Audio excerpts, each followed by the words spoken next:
In today's scoop, we will see whether shorter work weeks make any economic sense. It's Friday. Most of us are probably hunched over our desks working. And we're dreaming about the weekend. But in the UK, Iceland, and Belgium, some people are already spending time with family. They're having elaborate lunches in the parks. And even volunteering at their local charities. Their weekend has already begun. These folks are living the 4-day workweek fantasy in real life. Now some people reading this will scoff at this idea. They'll call it insane and say that it's bad for the economy. And some others will even go as far as to say, look at this absurdity. This is why there aren't great tech companies from Europe. Yup, this conversation happens all the time on Twitter. But just think about it for a moment. Did you ever pause to wonder how you got to a 5-day work week in the first place? So back in the 1800s, such a concept was quite alien. US factory workers were always hard at work. The employer dictated the terms and it could be 14 or 16-hour days. Maybe it would even be a 7-day week.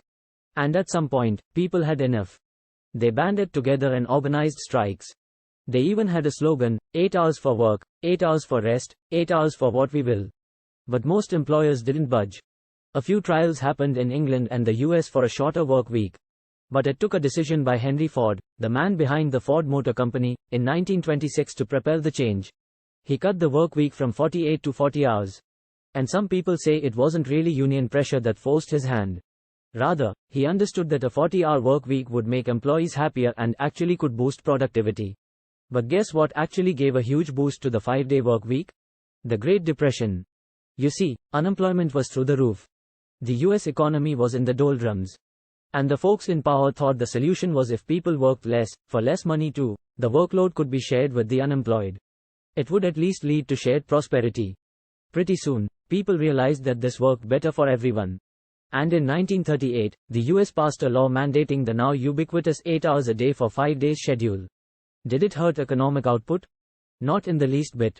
Countries showed phenomenal growth rates in the decades to come. And worker productivity soared. Alright, so what's the deal with the 4-day work week then? Well, it's still quite early to tell. But the results seem promising for now. For instance, Microsoft trialed it out in Japan in 2019 and found a 40% boost in worker productivity. In the UK, employers found that rising employee satisfaction and falling employee sickness actually resulted in savings of 2% of their sales each year. Maybe because they didn't have to deal with attrition and training costs for new employees. And when the UAE implemented a 4.5-day work week for all government employees, the results were quite outstanding too. Absenteeism reduced by 55% and 70% of folks said they felt more productive and efficient at work. Simply because people were happier. Wait, this can't possibly work in the service industry though, right? In hotels and hospitals and such. Well, let's look at the case of a nursing home in the US that was struggling with employee attrition. The nursing staff was exhausted by the long hours which also didn't pay much. So the bosses decided to reduce the working hours to 30 a week. But the staff got paid for the full 40 hours. Sure, they had to hire more staff to make up for this. And that led to an increase in costs.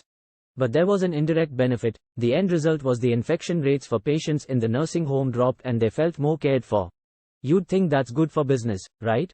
So yeah, fewer hours seem to be a win-win for everyone. At least in most cases. But here's something that we bet you didn't know. 4-day work weeks aren't really a new idea. Nope. In fact, in 1956, Richard Nixon, who was then the US vice president, actually floated the idea. And when the 1960s rolled around, more people were clamoring for 6-hour days or shorter work weeks.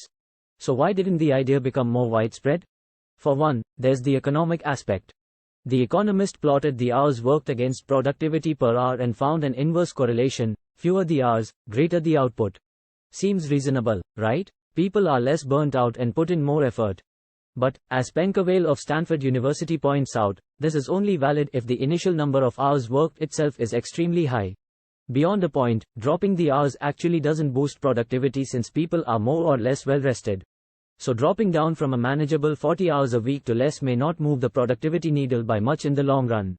But not everyone listens to economists, right? So there must be something else. And that's the social aspect. Historian Benjamin Honeycutt has a theory about changing culture. Job became a religion-like source of meaning for many people. Also, the blossoming of advertising and consumerism around the same time, which set people on a course of working more in order to buy more. So that's the infinite loop we all find ourselves in even today. Anyway, the 4-day work week might not be the panacea that workers hope for. After all, if you end up packing in more hours of work every day to get to the same output, it could actually hurt your work-life balance in a big way. Your daily activities can be severely dented. You might start work at the crack of dawn and end after sunset. And this leaves you with no time at all on a weekday. You might end up feeling more burnt out over the long run.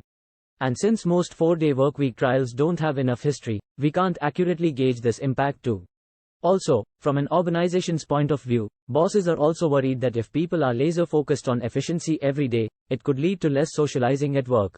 This would have a negative impact on knowledge sharing in the long run. And it could hurt the organization's culture too. So yeah, it's quite a tricky situation. And it might be a while before we reach some sort of consensus. What are your thoughts on a 4-day work week? Let us know in comment section. If you like the today's scoop, please like it, share it with your friends and subscribe the channel for latest top stories.